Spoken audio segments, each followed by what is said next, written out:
Taylor Swift মানেই যেন record ভাঙা গড়ার এক কারিগর। বিগত কয়েক বছর ধরেই ক্যারিয়ারের সোনালী সময় পার করছেন মার্কিন পপ তারকা টেইলর সুইফট।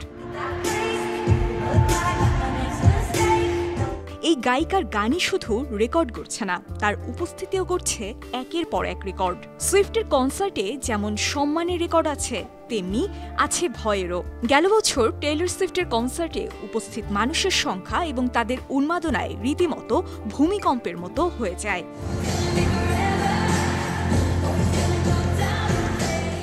টেইলর সুইফটের দ্য এরাস ট্যুরের এক কনসার্টে এমন এক ঘটনা ঘটে যা বিশ্বজুড়ে তোলপাড় সৃষ্টি করে। সেই একই ঘটনার পুনরাবৃত্তি ঘটল আবারও। আমেরিকার পর এবার সেই দৃশ্য দেখল স্কটল্যান্ড।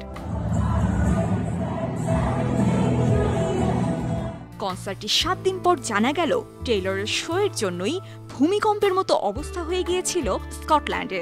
দেশটির জাতীয় রাগবি দলের মাঠে জড়ো হওয়া ৭৩,০০০ দর্শকের উপস্থিতিতে কেঁপে উঠেছিল স্টেডিয়াম।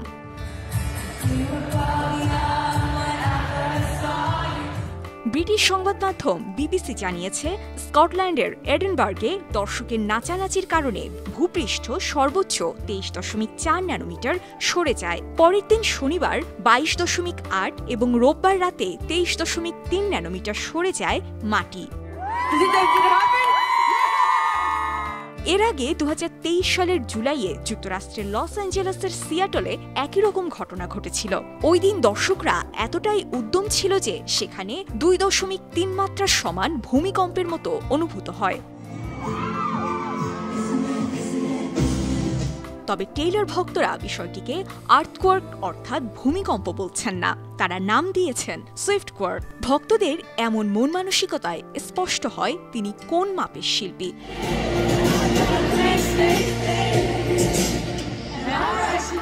টেইলর গেল বছরের ১৭ মার্চ থেকে শুরু করেছেন ম্যারাথন কনসার্ট দ্য এরাস ট্যুর। ১ বছরেরও বেশি সময় ধরে চলা ট্যুরে টেইলর ৫টি মহাদেশের ২২টি দেশ ঘুরে ১৩১টি শো করার পরিকল্পনা করেছেন। ২০১৮ সালে রেপুটেশন স্টেডিয়াম ট্যুরের পর এটাই টেইলরের সবচেয়ে ব্যয়বহুল ট্যুর। এখন পর্যন্ত টেইলরের মোট ১১টি অ্যালবাম প্রকাশিত হয়েছে। বিনোদন ডেস্ক, ৫২ টিভি।